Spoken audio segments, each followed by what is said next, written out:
Hey, Unchainers! This is to Emert, and you're listening to the Unchaining Me podcast.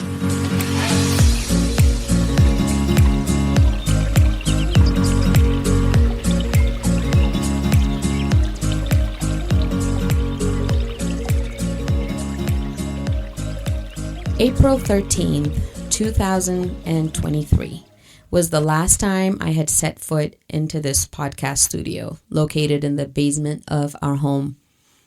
Since then, until 3 weeks ago, I had forgotten about all the emotions I had experienced in this room, the joy of creating, the rumble with vulnerability and authenticity, the editing process and putting my work out in the world. All of that had been replaced by fear and this feeling of failure. So I had avoided even dealing with it. After we came back from our year in Ethiopia, which was midsummer 2024, I did not even want to walk by this room, which was possible because it's in the basement and I did not have to walk by it every day. But it felt like there was a ghost in here that I was trying to completely shut out of my life. The kids came in here more than I did, and the first time I walked back in was 3 weeks ago. It was full of toys and a lot of damage, courtesy of our youngest, Rhea. Equipment was dusty, and the computer had not been turned on for as long as I had been away.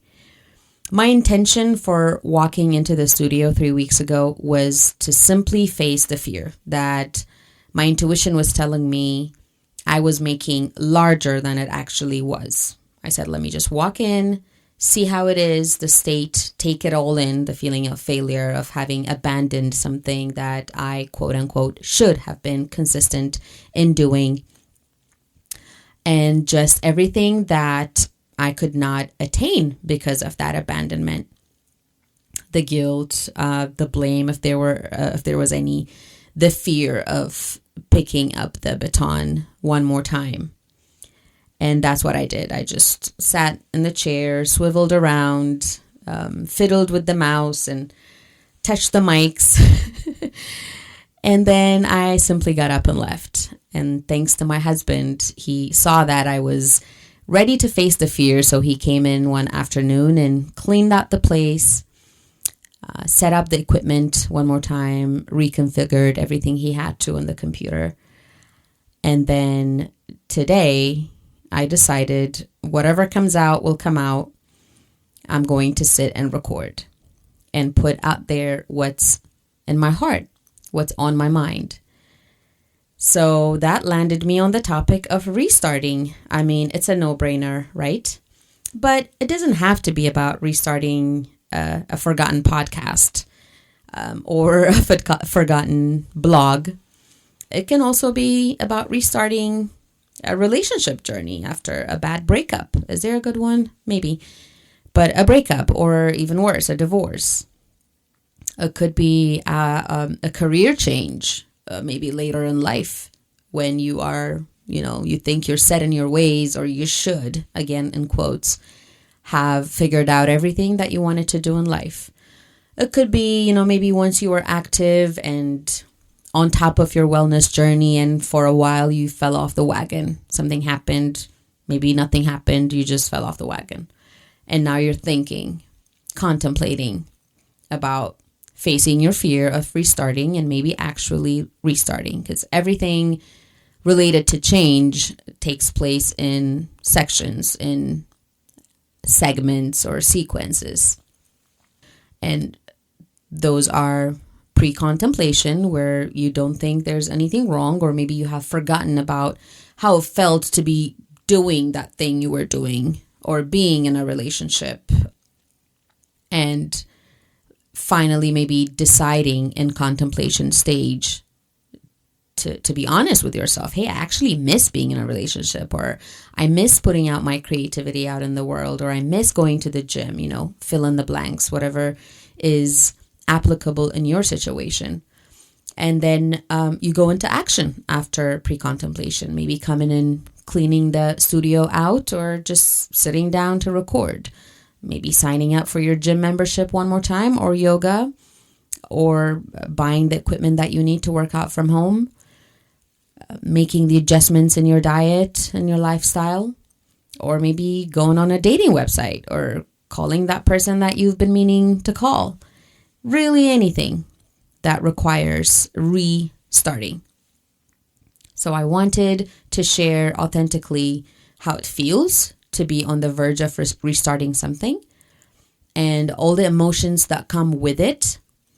And we're going in this episode to dissect, however in depth that we can, those emotions and then question them, right? Question the beliefs behind them, and the different components of the fear and the failure and everything that comes with restarting. And I guess for me, I believe, or with my experiences, restarting something tends to be more difficult than actually starting something brand new or a new venture. And I think it rings true for me because there is a history attached that screams failure when you are restarting something, because you had begun it, you had gone through it, you feel like you know everything about it or about starting it, and you've gone through a learning curve and had gotten to a stage where, again in quotes, you should have maintained it, but you haven't, so there's that failure. And now you're not just starting from scratch with the joy, the January 1st kind of feeling of starting something or a new hobby or a brand new relationship. You are coming in with a history of a failure, with an identity of someone that has started something but has not taken it to a place where it needed to be. And that's exactly what I experienced with restarting this podcast. It had been 40 episodes in, a lot of 5-star reviews, great feedback. I had even started monetizing it with ads. So there was this sense of success and progression and learning curve that I was on already before the pause began. And the pause was not something that I sat down and said consciously, okay, I'm going to put this aside because my attention and energy and wisdom are needed in my day-to-day life in such a way that I will not have the bandwidth to create and share. I need the support that my family and my homeland can offer, and the slowing down of pace that can offer. That it wasn't a conscious decision. It was something that felt like it was pushed onto me because that step, that measure had to be taken. So there's that, which makes you feel like it wasn't your idea. It wasn't something you consciously chose. It was forced on you. So maybe that's something that we can talk about in the future, or I want to look into. So maybe making those steps a conscious decision. So instead of feeling like the divorce was just shoved down your throat or just came as a surprise, maybe doing some work to see consciously or to sit down and really process, okay, this is happening. Maybe grieve that pausing, that letting go, that separation, that resting. Because let's face it, we have this pull to always perform, to always succeed, to always start something and finish it, whatever that may look like in this day and age that we live in the before and after pictures and the outcome and targeting that final result or arriving at such a place where we find joy and happiness and esteem from others. That is always being told to us. It started from our childhood. And success was defined as that. So now with social media and technology, we risk looking at ourselves more like machines and our lives more like a destination or somewhere to get to than actually noticing the process, noticing the flow, resting into the cyclical nature of being a human on earth. So it makes sense that it scares us to stop, to pause, to leave something aside, to let go of something completely and grieve that. So making that as conscious as possible. The letting go part, the pausing part is really important. In my case, that was missing. So that fueled the feeling that I harbored the whole time I was not creating or podcasting, which was, it's been taken away from me by life, or I have failed at something when I should have pushed, like labored to go against everything that my life was screaming out for. The rest, the pause, the sabbatical, the focusing on my family, and the changes that were happening in my family. So yeah, it makes sense that restarting is super hard, because I'm considering that a big mess up, a big failure.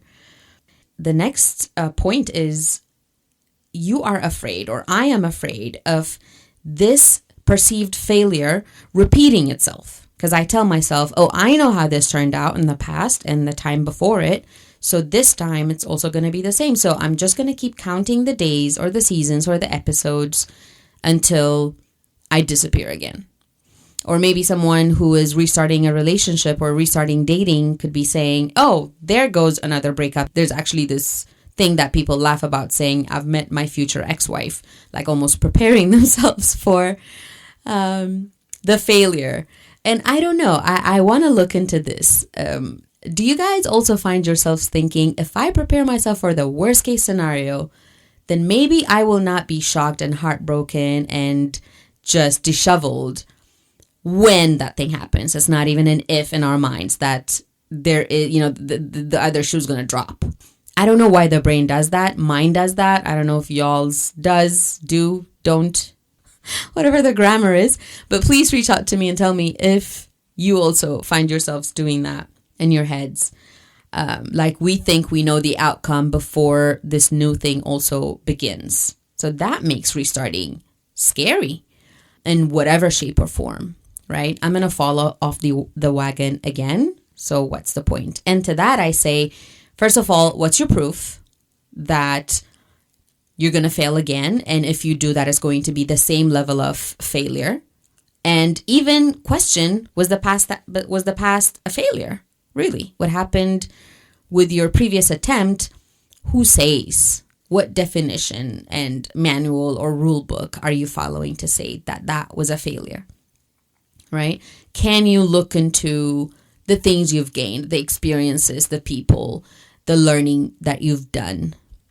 Can you look into that and maybe look at it as something gained, not something lost? And inevitably, the next venture will also bring with it something to gain.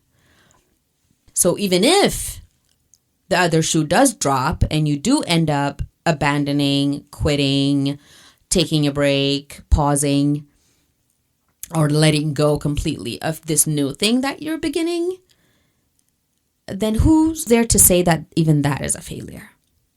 But also at the same time, what if you do end up taking it where you think success is, or what you define as success? What if this relationship actually ends up working? Or what if this new season of podcasting for me becomes that turning point that I'm looking for in reaching as many people as I can and actually benefiting from it too in the way that I want to? What if, right? Why is mostly the what ifs negatives? I don't get it. Or maybe I do, because the brain really does try to prepare us for the worst case scenario in order to conserve energy when and if that negative or undesired thing ends up happening.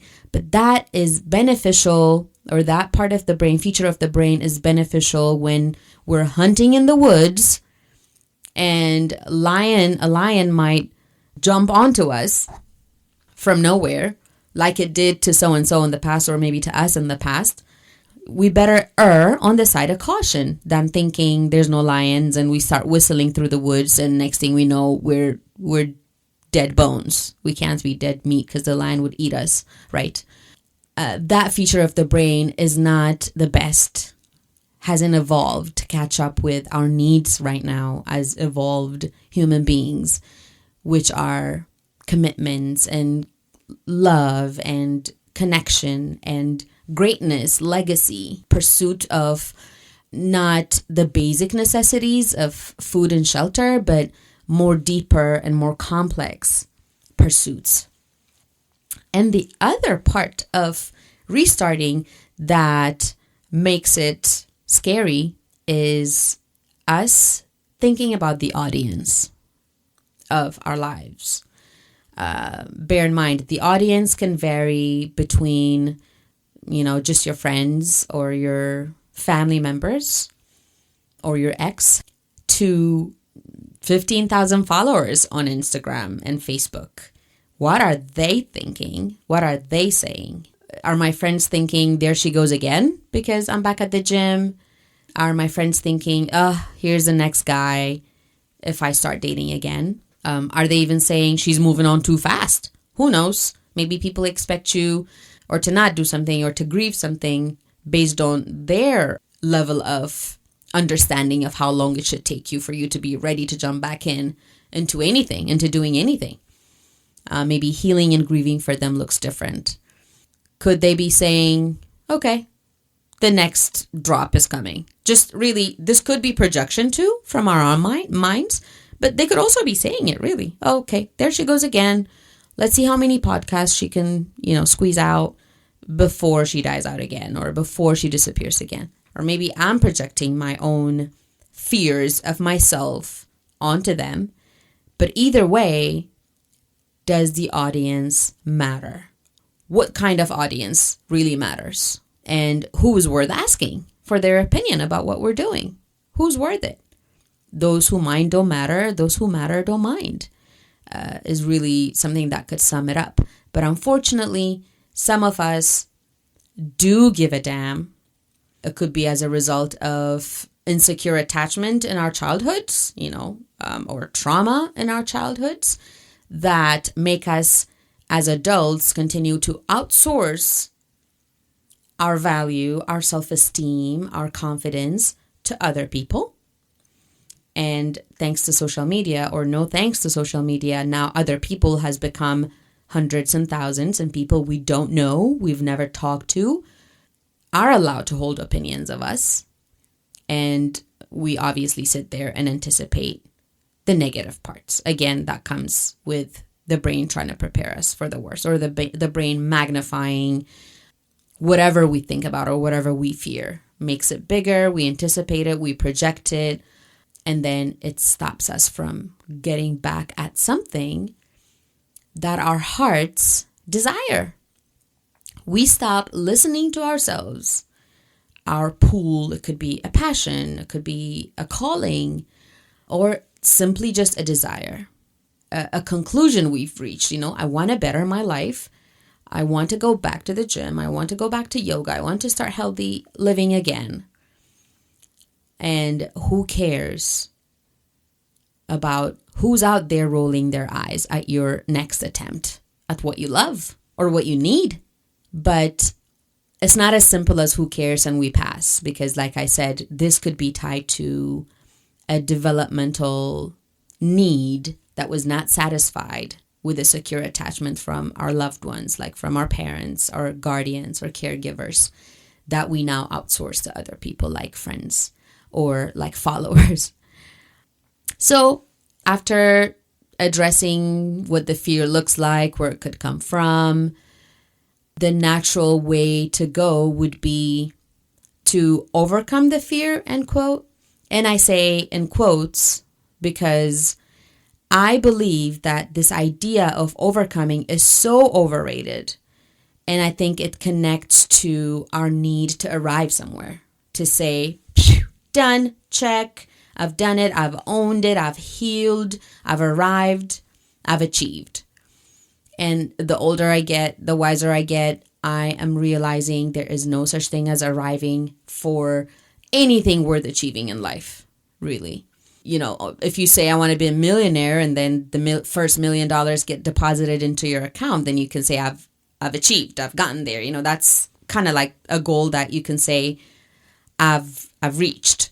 But then soon enough, you're going to set up another $1 million or $2 million goal to get to, because those kind of things never really satisfy you. Those kind of goals, the fixed goals, because you arrive and you're like, okay, this is not what I thought it was going to feel like. So let me chase the feeling that I thought it was going to look like. So the goal then becomes higher, and then we want to jump even higher to get there and sacrifice even more of our presence, our relationships.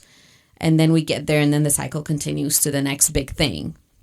Everything else that we're hoping to restart, overcoming sounds like, all right, let's get over this fear as quickly as possible, chop, chop, and let's get to the other side. But I don't think that's possible, or I don't think it's a wise way of dealing with it. I would rather use the word navigate and maybe cope, because we don't want to lose the nuggets that this season of facing that fear is here to give us. We don't want to shove away the insecurities, the fear, the projections, because it will then show up in other ways. Maybe in the same ways when we do pause next time, or do face another breakup or another defeat. So can we savor this fear? Can we sit with it? Can we not rush to overcome it, but instead learn to navigate it? Yes, the answer is yes. Easy? No. Not at all. Far from it. Very difficult, very uncomfortable. I believe it's worth it. And I would like to invite you to try if you are going through something similar. And what does navigating it look like? Listening to it. It could be journaling to really grab what it's saying. How does this fear feel? How does it look like? Where does it show? What is it taken away from me when I unconsciously live that fear? Am I being an asshole to my kids or to my partner because of this fear that I'm holding, and the urge to navigate through it that I'm shutting down? What are the consequences of carrying this fear but actually ignoring it? And I think in black and white, those things will jump out from our words, from our subconscious, and they will invite us to look closer. And by navigating, I also mean realizing that most of that fear and the defeat and all of that is backed by a certain limiting belief. There is one or two of those limiting beliefs behind anything that makes us uncomfortable, any thought that makes us uncomfortable. There's this book I'd like to recommend that I work with my therapists with. How to Stubbornly Refuse to Make Yourself Miserable About Anything. It's by Albert Ellis. It's a very technical book, very mental healthy book. It's not an easy read, but we're not trying to cozy up and get comfortable reading this. We're trying to learn what beliefs from the back of our heads, not geographically, like locationally, anatomically, the back of our heads, but our subconscious, the thoughts that we're not aware of consciously, how much of those are really riddled with limiting beliefs that are untrue in their essence. And he has, I think, 11 categories for those. And at this point, I laugh. And in the beginning, when I started it, it was an eye-opener, like, oh my gosh, this is what I believe about myself, or about love, or about my life, or success, you name it. Now I laugh because I continue to do those things, even though I know better cognitively. Again, that's the wiring of a lack in your developmental stages of attachment that make you susceptible to believing those limiting beliefs and actually just going with them, swallowing them whole instead of questioning them. So I would invite you to look at those categories, maybe download a worksheet for those categories. I'm pretty sure the internet is full of them. And actually write it down. What am I believing? Okay, the past 5 years I've spent in this relationship were a failure. Or you could say there are even simpler limiting beliefs that say, I suck at relationships, or mine is I never finish anything, or I suck at this blank, or I am not consistent. And what is yours? And it might need some digging to find to it, right? To get to that limiting belief, to really bear it, let it stand naked, and you face that, not the watered down or candy coated kind of version of it, but really bear it to its bone. And when you face it, your thinking brain, the prefrontal cortex, the reasoning part of the brain is going to be like, you believe that shit? Like, really? But then you do. But then I do. So our job then is to engage more of our reasoning and logical and contemplative part of our brain, not the survivalist, limiting belief harboring limbic brain, animalistic or reptilian brain, when it comes to these things that really matter to us. Beliefs about ourselves, beliefs about love or success or money or health and wealth, all the good things, right? So we got to get to the bottom of it, bear the limiting belief, and then see which category it falls to. Maybe we're overgeneralizing. Maybe we're thinking everything I begin should end in this big exploding success, and anything else other than that is terrible. And I need to feel miserable about myself to punish myself so I do not do it again ever, right? You'll be surprised how many of those kind of obtuse limiting beliefs that we harbor. So please sit down, get your journal out, get to the bottom of that, and hold the truth to each one that you find for everything. And this is something that you might need to do a few times a day, depending on how plagued you could be with your limiting beliefs, or maybe a few times a week. Your need decides that, or your desire to overcome it decides that. And thanks to neuroplasticity, the brain does rewire. You do get to kill off literally neural connections and make them die off. Those the synapses. They're called synapses when two neurons or more connect and fire together. Then they wire together and they become a thing. They become a muscle in your mind that you're going to default, right? So if you want to rewrite that and reconnect that, it does happen. It's just unfortunately a slow process, like all the good things out there. So you do need to input, like working on a muscle. You do need to input a lot of practice and exercise into it. So I invite you to do that. What are the irrational beliefs fueling the fear? And ask yourself, is it really failure? What evidence is there for it to be failure? Okay, if there's no evidence for it to be failure, then what's the evidence against me thinking it's failure, or the irrational belief saying it's failure? Okay, I've gained so much experience, learning curve, followership in my case.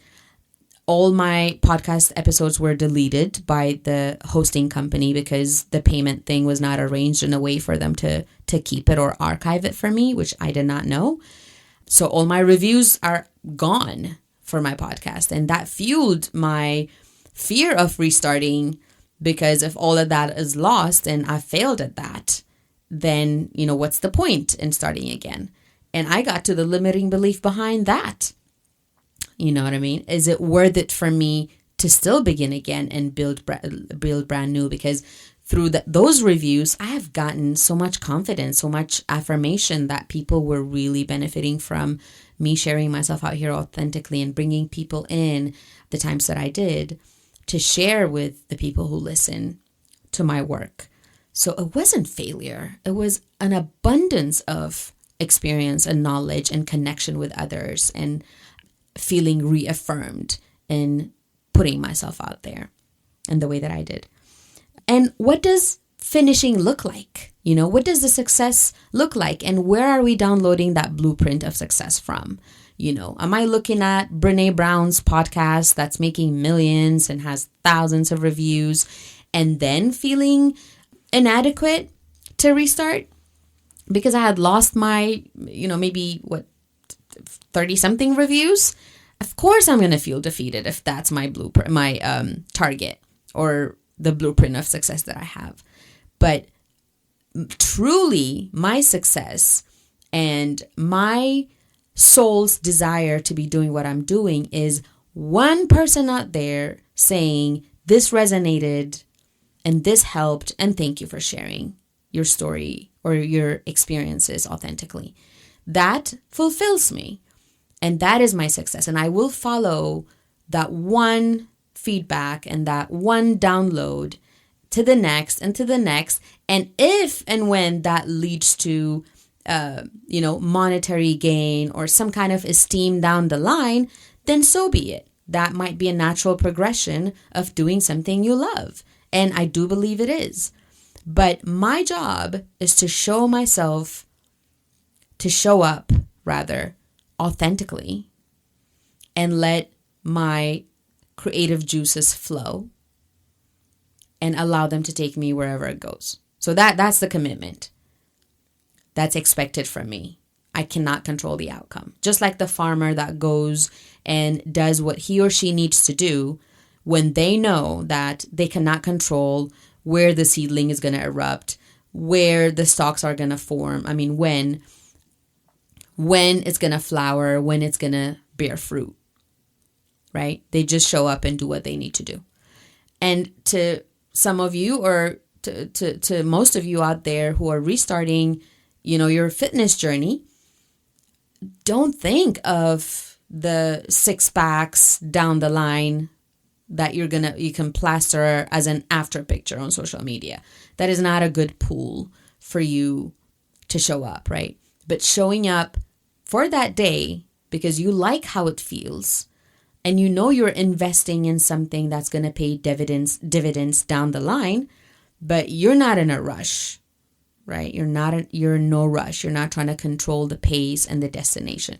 If it's a relationship you're getting back into the pool of, showing up to see if you enjoy that person, if you have things in common, if you're compatible in ways, but maybe you trigger in ways that will evoke growth, right? What you can bear, what you cannot bear, what are red flags, what are green flags, which ones can I wave with, right? Show up with the intention to enjoy and to pay attention to what's said, what's not said, to what's shown, what's not shown, right? Bring quality to the way you show up. That is it. And then the rest will be controlled by the thing you just cannot control. The rest of us just cannot control. It's the flow. It's the universe. It's God. It's timing. It's the other person's trauma and what they're doing about it or not. So many factors come into when the results could show and where it could go.